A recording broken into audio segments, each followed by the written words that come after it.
Big boss ഷോയുടെ അഖിൽ വരീഷ് ആദ്യത്തെ episode ഇന്നലെ വന്നു. ഈ എപ്പിസോഡിൽ തന്നെ ആവശ്യമില്ലാണ്ട് എന്തൊക്കെയോ പറയാൻ തയ്യാറായിട്ട് വന്ന കുറെ ടീമുണ്ട്. കുറെ പേരെന്ന് പറഞ്ഞു കഴിഞ്ഞാൽ അതിലൊരു 3-4 പേര് അവര് നമ്മളുടെ തന്നെ കണ്ണിൽ ഉടക്കിയവരാണ്. നമ്മളുടെ മനസ്സിൽ തന്നെ അവരെ കുറിച്ചൊരു ബാഡായിട്ട് വന്നവരാണ്. അപ്പൊ പിന്നെ ജഡ്ജസിന്റെ കാര്യം പറയണ്ടല്ലോ.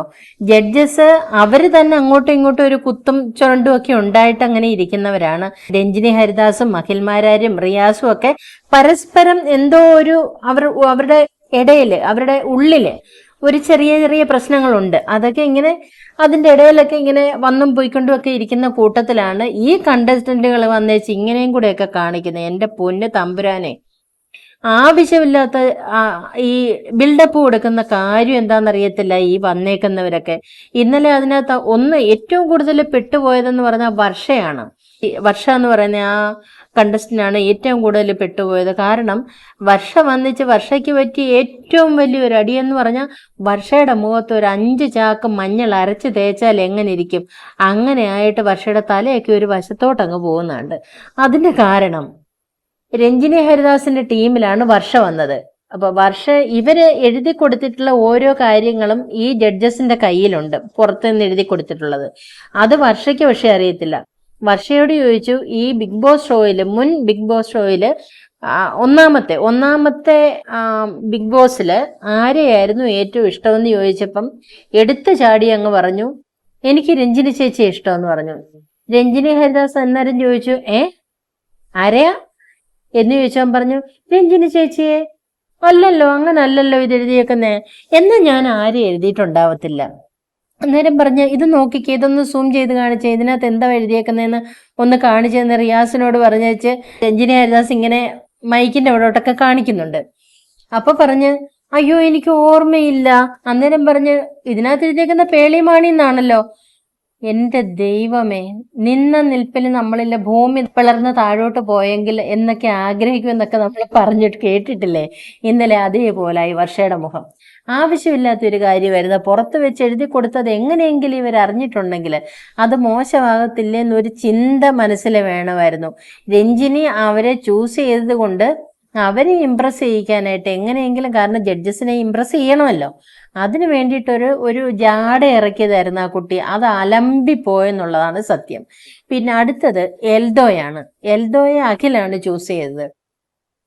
അത് അഖിൽ ചോദിച്ച ഒരു ചോദ്യം, റിയാസുമായിട്ട് ഒരു ഷോയിൽ റിയാസിന്റെ കൂടെ ഒന്നിച്ചുണ്ടായിരുന്നെങ്കിൽ റിയാസിന് 2 പൊട്ടിക്കാമെന്ന് വിചാരിക്കുന്ന ആരാണെന്ന് അങ്ങനെ അങ്ങോട്ടൊരു ക്വസ്റ്റ്യൻ ആയിരുന്നു. അപ്പൊ അതിന് എൽദോയാണ് വന്നത്. എൽദോ വന്നിട്ട് ഇതുപോലെ തന്നെ, എനിക്ക് തോന്നുന്നു അത് ആർക്കെങ്കിലും ഇഷ്ടപ്പെട്ടിട്ടുണ്ടാവുമെന്ന് എനിക്കറിയത്തില്ല. അഖിലിനായിക്കോട്ടെ രഞ്ജിനിക്കായിക്കോട്ടെ ഇഷ്ടപ്പെട്ടിട്ടുണ്ടോന്നും അറിയത്തില്ല. എൽദോ വന്നിട്ട് അവിടെ നിന്നുകൊണ്ട് കുറച്ച് ഡയലോഗ് അടിച്ചു. എനിക്കത് ഒട്ടും ഇഷ്ടമായില്ല കേട്ടോ. നിങ്ങൾക്ക് കാണുവാണെങ്കിൽ നിങ്ങളത് കേൾക്കുകയും ചെയ്യുവാണെങ്കിൽ നിങ്ങൾക്ക് ഇഷ്ടമാകുമോ ഇല്ലയോ എന്നുള്ളത് കമന്റ് ചെയ്യണം. പിന്നെ അടുത്തത് വന്നത് ആരാ? അടുത്തത് വന്നത് അഖില അനഘ ഈ പറഞ്ഞത് കൂട്ട് വന്നിട്ട് ആദ്യം തന്നെ, പക്ഷെ അനഘയുടെ പോയിന്റ് ഓഫ് വ്യൂ അവര് പറഞ്ഞത് കറക്റ്റ് ആണ്. കാരണം എന്താണെന്നറിയോ, അനഘ പറഞ്ഞത് ബിഗ് ബോസിനകത്ത് മുൻ കണ്ടസ്റ്റന്റുമാരിൽ ആരെയായിരുന്നു ഇഷ്ടമെന്ന് ചോദിച്ചപ്പം അഖിലിനെന്ന് പറഞ്ഞു. അത് കഴിഞ്ഞ് റിയാസ് ചോദിച്ചു അല്ലാത്ത ആരെയാണെന്നോ അങ്ങനെ എങ്ങാണ്ട് ചോദിച്ചപ്പോൾ ഇഷ്ടമല്ലാത്ത ഒരാൾ എഴുന്നേറ്റ് വരാൻ പറഞ്ഞപ്പോഴും ഈ റിയാസിന്റെ ടീമിലേക്ക് വരാനായിട്ട് ഈ അനഘ തന്നെ പെട്ടെന്ന് എഴുന്നേറ്റ് വന്നു. അപ്പം റിയാസ് ചോദിച്ചു, ഇതെന്തോന്നാ മുമ്പേ ചോദിച്ചപ്പോഴും വന്നു ഇഷ്ടമാണെന്ന് പറഞ്ഞ് ഇപ്പൊ ചോദിച്ചപ്പോൾ ഇഷ്ടമല്ലെന്ന് പറയുന്നു എന്ന് പറഞ്ഞപ്പം അനഘ പറഞ്ഞു, അതെനിക്ക് അദ്ദേഹത്തിനെ ബിഗ് ബോസിൽ നിന്നപ്പോൾ ഇഷ്ടമായിരുന്നു, പുറത്ത് വന്നിട്ടുള്ള അദ്ദേഹത്തിന്റെ പൊളിറ്റിക്സ് ഇഷ്ടമല്ലെന്ന്. അഖിലേ അവിടെ ഇവിടെയൊക്കെ ചുരണ്ട് കിട്ടുന്നുണ്ട് ഇലക്ഷനൊക്കെ നിന്നേന്റെ, അത് പോട്ടെ, രഞ്ജിനി കിട്ടുന്ന തട്ടുന്നുണ്ട്. എന്തായാലും അങ്ങനെ. അതുകൂടാതെ പിന്നെ വന്നത് ഞാൻ പറഞ്ഞല്ലോ, കഴിഞ്ഞ വീഡിയോയിൽ ഞാൻ പറഞ്ഞിട്ടുണ്ട്, ഒരു മിലിറ്ററി ബാക്ക്ഗ്രൗണ്ട് ഉള്ള ഒരു കൊച്ചനെന്നും പറഞ്ഞിട്ട് ഒരെണ്ണം വന്നിട്ടുണ്ട്. എനിക്ക് ഒട്ടും തന്നെ ഇഷ്ടപ്പെട്ടില്ല. കാരണം അതാവരുത്, ഒരു കണ്ടസ്റ്റന്റ് അതാവരുത്.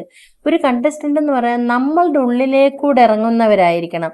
ജഡ്ജസിനെ മാത്രമല്ല, ഇത് വ്യൂവേഴ്സിന്റെയും കൂടെ മനസ്സിനെ ഇംപ്രസ് ചെയ്യിക്കുന്നവരായിരിക്കണം. അവരുടെ ആദ്യത്തെ തന്നെ വരവില്, ആദ്യത്തെ തന്നെ ചലനങ്ങളില് നമുക്ക് അവരോടൊരു ഇഷ്ടം തോന്നിയാലേ നമ്മളുടെ ആ ഇഷ്ടം കുറച്ചെങ്കിലും പിന്നെ കണ്ടിന്യൂ ചെയ്യൂ. അതല്ലാണ്ട് വന്ന വാക്കിനെടുത്തിട്ട് ഞാൻ എന്തോ വലിയ സംഭവമാണ്, ഞാനിപ്പോൾ ഈ ബിഗ് ബോസിൻ്റെ ഇതെല്ലാം കൂടെ വാരി തലേ വെച്ചോണ്ട് പോകും എന്നുള്ള രീതിയിലൊക്കെ സംസാരിച്ച് ഞങ്ങളെ ആരും ഇഷ്ടപ്പെടത്തില്ല. അത്രയും വിവരമില്ലാത്തവരല്ല നമ്മൾ മലയാളി ജനതകളെന്ന് പറയുന്നത്.